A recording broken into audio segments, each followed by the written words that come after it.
Let me make an additional point about President Obama's amnesty. In all likelihood, in a matter of hours or a matter of days, the Senate is going to pass this massive, pork-filled mess of a bill, trillion-dollar-plus amnesty that is paying off lobbyists throughout this town. And yet, leadership in both bodies, Republican leadership in both the House and Senate, have promised this bill is designed for Congress, in fact, to stand up to President Obama's illegal amnesty. They have said repeatedly that in just a few weeks, help is on the way. In just a few weeks, Republicans will be the majority in this body. In just a few weeks, we will have a new majority leader.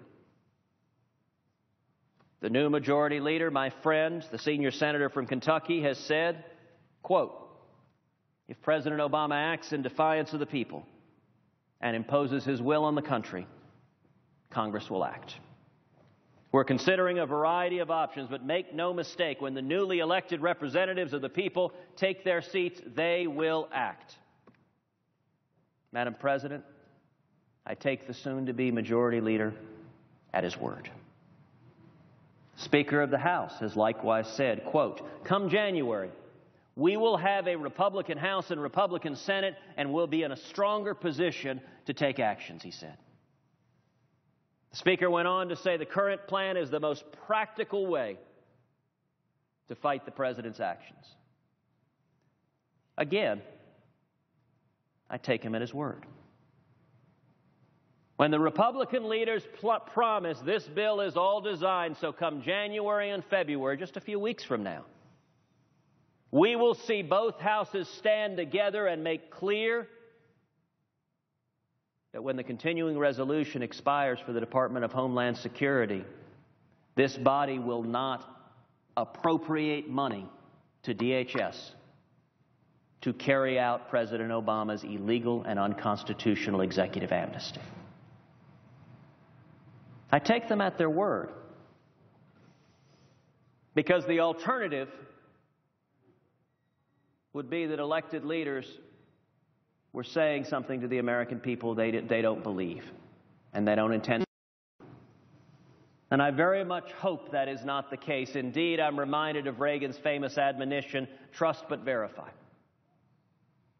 So I take them at their word, but I would note that a whole lot of citizens across this country feel a little bit like Charlie Brown with Lucy and the football, where in fight after fight, leadership in Congress says, we'll fight next time. Not this time. No. The wise thing to do is fight in a month, fight in 2 months, fight in 3 months. Not now. And it always seems to be that when that month or 2 months or 3 months happens, the same statement is made. You know what? No. Not January or February, really March. No, not that. How about June? No, not that. How about September? And there comes a point where Charlie Brown has kicked the football and fallen on his rear end one too many times. So when our leaders in both chambers say, as a commitment, we will fight and we will stop President Obama's illegal amnesty, I take them at their word, but I am confident the American people will hold them to their word. The American people may not be quite so trusting as am I, because they've seen far too many members of Congress say one thing and do another. And we will learn soon enough if those statements are genuine and sincere. We will learn in just a few weeks if leadership intends to follow through on the promises they have made over and over again. And I would note,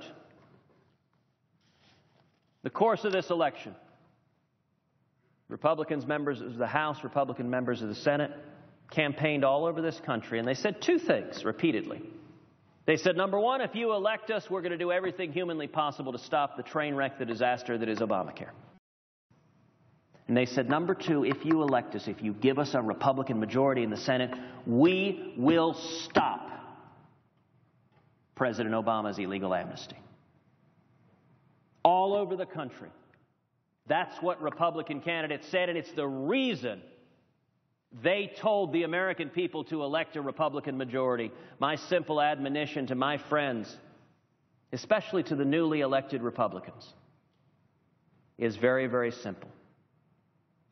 Do what you said.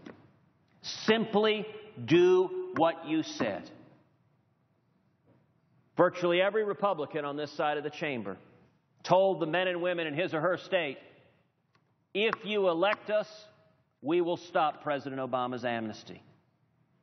We must do what we said because it is profoundly unfair.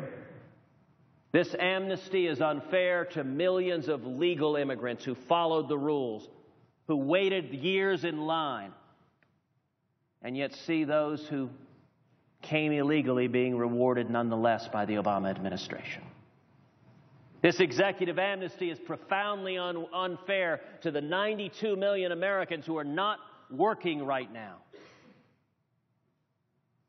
To all the working men and women who are struggling to just put food on the table to feed their kids. This executive amnesty is profoundly unfair, especially to the African American community, which is facing historic unemployment.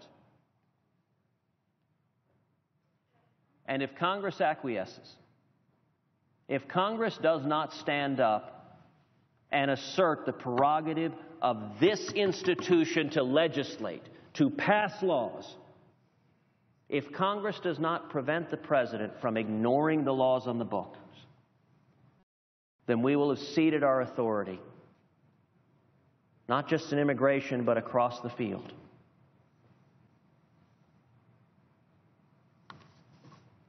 It is incumbent on all of us to defend the Constitution.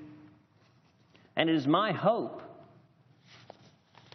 that the senators who take an oath to uphold the Constitution will honor that oath more than party allegiances. I would note in recent weeks, no fewer than a dozen Democratic senators have publicly criticized President Obama's illegal executive amnesty. I welcome that criticism. It is nice to see that sort of candor coming from Democratic senators. But, you know, as my wife is fond of telling me, talk is cheap. If those dozen Democratic senators that have criticized President Obama's executive amnesty as illegal and unconstitutional mean what they say, then the only responsible action is to use our legislative authority to stop it. I would hope that my Democratic colleagues would put partisan politics aside. Even some who may agree with President Obama's amnesty would say the way to change the immigration laws is to work with Congress to compromise. You may not get everything you want, but we have a system of checks and balances. You know, Madam President, it's striking. In many ways, the simplest and best explanation of what the President has done came from Saturday Night Live. Saturday Night Live, the week after the President's illegal amnesty, reprised the classic Schoolhouse Rock, How a Bill Becomes a Law. And they had a giant dancing, singing bill out saying, first I go to the House, then I go to the Senate. If I'm lucky, the President will sign me and I become a law. And then on Saturday Night Live, President Obama walked out onto the steps of the Capitol and pushed the bill down the steps of the Capitol. 4 separate times he pushed the bill down the steps of the Capitol. And instead out walked an executive order, smoking a cigarette as it so happens. Simply said, I'm an executive order. That pretty much just happened.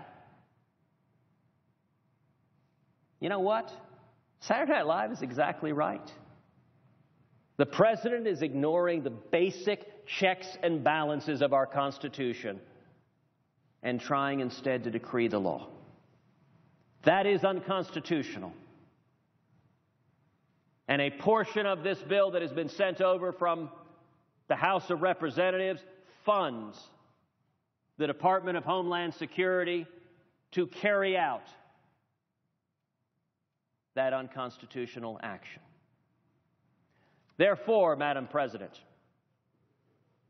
I am now offering and raising a constitutional point of order against Division L of this bill on the grounds that it violates the following provisions of the Constitution: the separation of powers embodied in the vesting clauses of Article 1, Section 1 and Article 2, Section 1, the enumerated powers of Congress stated in Article 1, Section 8, and the requirement that the President take care that the laws be faithfully executed, as stated in Article 2, Section 3.